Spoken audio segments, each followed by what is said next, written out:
'Tis I, Mysidia. What's up, everybody? Today we're going to be talking about Snow, who I think is the best unit in the Final Fantasy XIII collab, and that's strong praise considering that Lightning is very good. So we're going to go over his kit, and we're going to talk about some comparisons to other tanks, including a very in-depth comparison to Agrias. And as is appropriate for the Final Fantasy XIII collab, I've actually worn my Final Fantasy XI t-shirt. I don't have the 13 one, so I mean, this is really close. If you think numerically I'm only 2 off, that's pretty good. A pretty good job by me. So let's get into the video.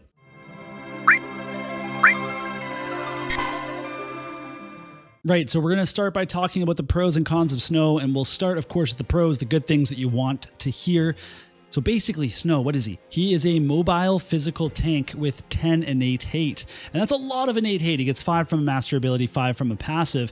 And it's important to note that he doesn't actually generate any hate with his TP skills. That's it. He has the 10 and that's it. He's out after he runs out. But I think that that's quite a bit, to be honest. So it's not going to be a huge deal as it might be with Dwayne, who can actually run out of hate when he tanks. So I think while Dwayne is kind of, you know, a very specific game plan tank or an off tank or something like that, Snow is going to be a more consistent main tank for your party. Now, he also has a very cool TMR that I want to mention. It gives 30 accuracy and 25 ice attack to himself and to an ally, and he has other ways to stack some accuracy with a sure hit and stuff. So he is going to be a unit that can hit evasive units, and that's solid. He's got 20% slash resist and a negative 5% to magic. Now, that's not a pro that he is negative to magic, but I'm just kind of mentioning the spectrum here that he is a physical tank. He's focusing on physical attacks, not magic attacks. His stats are mixed. He has low attack, but then for a tank, it's actually kind of high, well, relative, but he also has low HP for a tank, but then he can boost it with some other stuff. He has got some good, effective HP if you want to go by Ready Player Will's way of saying it, and we can look at his skills as to why that is. And he's also got decent agility. It's not high, it's not low, but it's definitely not like a low tank agility. He's in that mid 64 range there. He has a 2 cast of courage, which you love to see, and then good defensive buffs, and we'll go into more detail on those in a bit.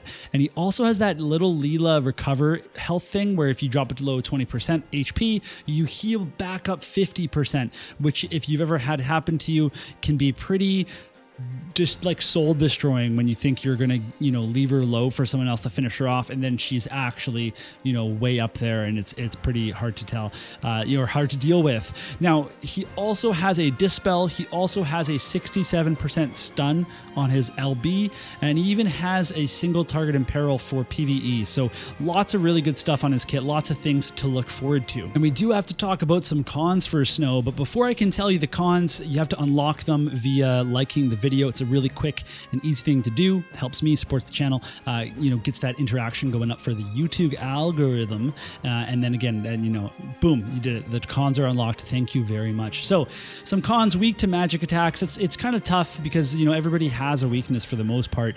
And there is some good stuff that he has, including a 30 spirit buff. So it's not like he can't build around it, but he is weak to magic. That is his weakness. He can't generate hate, which would be a problem in a very long battle. But hopefully, you can finish off most battles before that's a problem. He's also a low range unit, which is common with a lot of strike units. However, he has the Shukuchi passive, so he can go up to 4 move and 2 jump. And he's also a tank, which means people are going towards him. People path towards him. He can move towards them, and they can meet in the middle, and he can slap them around with his little gloves and his little fists and stuff, and just really get at him.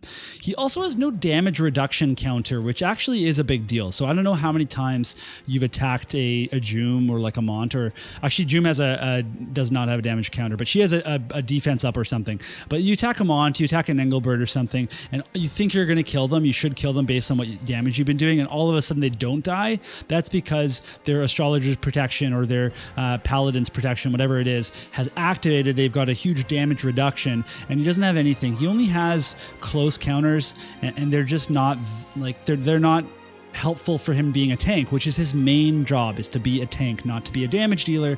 So that's just something that I had to put on there. And the other thing is, it's not really a con, it's just something to be aware of, is that Snow really wants to use all of his TP skills. He has 3 really good ones, and he has some other solid ones, and that's not even including using a TMR. So we'll go over all of those in a bit when we compare him to Agrias. But basically, can you envision him using all 3 consistently? That will be tough, and you'll have to figure out which ones you want him to use. All right, so I'm going to do a comparison to Agrias in just a minute here, but I'll leave her out for now, and I'm going to put up a image of a comparison with Agrias and Fryevia. And when you look at Snow compared to the 2 of them, I think that he looks really good from a resistance and a defense standpoint. So he's got better resistances for the most part, and he's got better defense, and that's certainly something that Ice needs compared to the current tanks that Ice has. So Fryevia is going to bring a different skill set. She's also a healer. She can do some full lifing, but I think that when you look at Snow with his fantastic TP skills, that he is going to, hey, dare I say it again, edge her as an all-around tank. And I also think that Snow's AI is going to be much easier to work with, but that's not really going out on a limb considering that Fryevia has some of the most confusing AI in the game. I've also compared Snow to King Mont and Jeume. I'll put that up on the screen now. And this is another interesting comparison because those are both physical tanks, but they're both 100 cost tanks, and Snow is only 90 cost. So you can see he compares favorably with them stat-wise. He's kind of on par with a lot of their stats. The exception is HP, but he can boost his HP a bit. Keep in mind that, so these are 100 cost tanks. They have some added bonuses. You know, Snow can't generate hate, but these other 2 tanks can. He also doesn't have the same kind of, you know, stacking resistances that Jeume has, or the elemental resistance that Mont has. Jeume has some single target resistance stuff. Mont has a lot of AoE resistance stuff. Snow doesn't have any of that. So he does drop off on these kind of innate protections that the other tanks have that actually really help them survive, because those are things that are harder to imperil or to deal with or penetrate through. So Snow is going to drop off a bit from King Mont and Jeume in terms of being like a durable physical tank, but then he has stuff that they don't have: the courage, the heal effect, that do make a big difference. So and then we also talked about counters, how King Mont has a damage reduction counter, Jeume has a like a defense up counter or something. She has one of those counters that increases her defensive stats. So if you want to take away from this section, is that I think that King Mont and Jeume are going to be more consistent tanks because their defenses are harder to interact with, whereas Snow can be a more explosive tank damage-wise, but also against people without courage removal. He is going to be a tank that can really have even more staying power than them, but it's kind of more matchup dependent than with King Mont and with Jeume. Okay, so next we're going to compare Snow to Agrias in more depth, and I've made an image that I'm putting up on screen right now. It's not as flashy as I hoped it would be. I ended up making it in Excel. I kind of got home late from work today, and I really didn't have enough time to prep this video as I would have liked. I actually said to some people that I was going to do some damage calcs, but I did not have time to do those. So we're just doing the tank comparisons, and you can see when you look at stats right across here, you can see that they really are pretty similar in a lot of ways. And I've been kind of generous with Snow by giving him that 176 accuracy, but really he's at 156 if you don't use his 20% accuracy passive, which you're likely not going to use. But the big difference here is that Snow has a 100% hit attack, and that's going to really help him out. He's also got that added mobility, and where you can see some other differences in stats is that Agrias is obviously a magic and spirit tank, and Snow is a defense and a slash, a pierce, a missile tank. We can also see that Agrias has 15 single target resistance, which is a big deal. She can equip helm and armor, whereas Snow can only equip cloth and hats, but we're getting to a point where we have really good gear in both those categories, so that they both can, you know, fit some nice stuff on. It's not a huge deal breaker for them. And now this next image, it's kind of the same thing. There's some highlighted in green areas.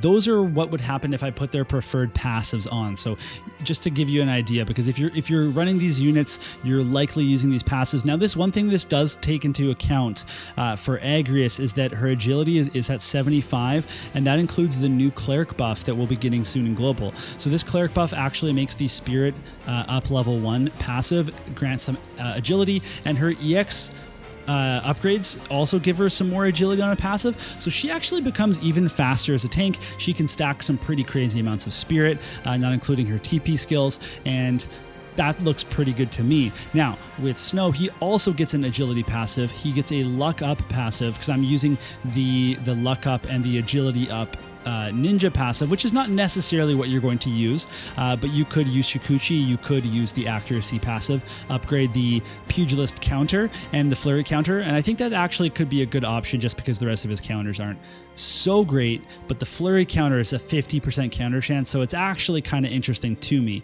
You can also see his defense goes up to 30, his HP goes up to 5600, so his HP looks a little bit more respectable once you've actually put these passives on here.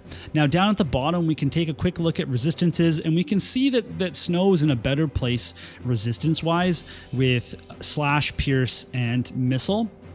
And then he's a lot weaker to magic. So if you're thinking of going for one of these units, it's already looking like Snow's going to fit your account for way more metas and matchups than Agrias will, although Agrias is going to take a pure magic-based matchup a lot better than Snow can, and she can take physical damage because she does have single target resistance. She can get some AoE resistance from armor, some defense, like the Brigandine is going to be really solid on her, but still, just from this slide alone, I think that Snow kind of has her beat in an all-around category. All right, so this final comparison is the TP skills that these units can use, and I think Snow takes a big win here too. So he has a 20, I said 30 earlier, that was a mistake, 20 defense and spirit, 3-turn buff that also prevents him from being defense broken. That's a really good buff. A 2-cast courage and then a 20 AoE resist with 50% heal below 20%. So when he falls below 20%, he heals 50%. And if you go down to his pugilist drop, he gets a nice little defense HP buff there as well. But then the 30% heal is actually quite interesting. And what I like about that is it's not scaling on any stats. It's just 30% of your HP back. So that could be really good in a fight too, except what's also really cool about Snow is that this 20 defense spirit skill, the 20 AoE resist skill, those are 3 use skills. The courage is 2 cast, so he actually won't have a problem running out of buffs for 2 guild battles, ideally, unless it's a really long fight. So he will want to use all of those skills, and that kind of goes back to the con that I kind of mentioned, that he does want to use all 3 of those skills ideally, and only using 2 of them, it's really hard to pick which 2 you would want. I would say the AoE resist with a 50% heal is the most important one, courage second most important, and then the 20 defense and spirit would be the third most important. When we go over to Agrias, doesn't look as good. She does have good skills. She has lots of 1-turn buffs, like the 45 spirit, which is also for allies, which is pretty nutty. And then the regen is also really good. The barrier is for allies. Like, those are all really solid. But we don't really care about your teammates as much, because really at the end of the day, we want to know how she is as a tank. She needs to survive. You don't want her stacking up with your other units anyway. So when you look at this as from a survival standpoint, the Paladin sub job is going to give her some more survivability with Sentinel, but Snow, he can kind of set it, forget it. He can use his TP skills, and they're going to be active for multiple turns, and that's going to allow him, to maybe use other skills that he wants to use instead of just using Sentinel multiple turns in a row during an approach, and that would be much better for him. Now Agrias does have access to both barriers. There's no barrier on Snow, but that's still not quite as good as what Snow is packing here, if you ask me. Now, I do want to mention that their tank skills it's not the only thing that they bring to the table. So Snow is bringing strike attacks, which people generally don't have defense against, and he will be able to deal more damage than other tanks. And Agrias is bringing a whole wealth of status effects that can really shut down a match. So there's more to them than just their defensive capabilities. But when you put all of that into the column like this, I still just think Snow is a better all-around tank for ice, and he's going to suit way more situations and teams than Agrias will. And Agrias really is specific to certain matchups, but also is going to be really handy for limited stuff because she is 80 cost compared to 90, or, you know, some other units that we have are 100 cost. So just some closing thoughts here. A lot of people are asking Snow versus Agrias, just so we have a conclusive answer. Snow is better than Agrias. However, they're both good. I think that you could actually run both of them. We saw that in JP a little bit. So we saw teams that were Snow, Agrias, and Velis. And all of a sudden, you've got a super tanky team with heals, haste, and status effects. And they're not going to be the highest damage team, but they're just not going to die. That's totally a viable option for an ice team, and you could possibly get both. But if you are limited with your Visior, then you should just get Snow. And you should also get Snow's VC. I have a video about that, but I think it's a really good pickup for him. I think it's a really good pickup for Ice. I think Ice has one of the weaker VC catalogs in the game, and you know, not that they have bad VCs, I just think that they have weaker VCs than other elements. So it's really good to pick up a limited, solid Ice VC while you have the chance. All right, so it's the end of the video. We're getting ever closer to maintenance ending and these banners being live, and I'm so excited for this. I'm going to be pulling for Lightning on stream tomorrow night, so you can go check that out. It's going to be really fun. My buddy Dave's going to be joining me. And now you're wondering, should you be pulling for Snow or not? What's my final opinion? It's yes. I think that all ice players should be pulling for Snow. And if you don't have a physical tank, then I also think you should pull for Snow. I think if you have Mont and Jeume, then you could consider not pulling for him as a non-ice player, but I think he'd be an excellent tank for new players to pull for, especially considering all the wind units in the meta, and also that you could pull Agrias as well. You could also pull Alaya, who's coming up as an ice DPS, and you could complete an ice team fairly quickly as a new player. You have all the Visior you need to pull Agrias, Snow, the VC, and then Alaya. And as soon as Velis comes back, that's going to be a must grab, so you can complete your ice team. All of a sudden, you're in really good shape to be competing. Oh wait, never mind, you don't have any VCs. So that curse is still there for new players, but this is still a very, very good time for new players to build a competitive team that can really do some damage in the meta, especially because we're seeing lots of wind teams currently. All right, that's going to be it for me. I hope this video was informative for you. I did put a lot of time and effort into it, not as much as I wanted because I wanted to do the damage calcs, but you know, still it should be enough information for you to make your decision. So let me know if you are pulling for Snow, and I'll give you some good luck in the comments if I can. Otherwise, I'll see you all on stream and you can cheer me on. Hopefully I get Lightning pretty quickly. I'm still kind of on the fence about pulling for Snow myself because I do have Velis now. I don't have a lot of other ice units, but he's still, I think, such a good unit that I'm considering it. The only thing that's holding me back is that I'm really scared of spending all of my Visior now and missing like a fire unit down the line. That would just really bum me out. So I'm having a hard time. I'm kind of thinking of pulling for him, but we'll have to see how Lightning's pulls go tomorrow night first, because that's an element that's much better supported in my account. And maybe if I get her really quickly, then maybe, who knows, maybe we'll go for Snow too, but we'll have to wait and see. All right, that's it. We'll see you all in the next one.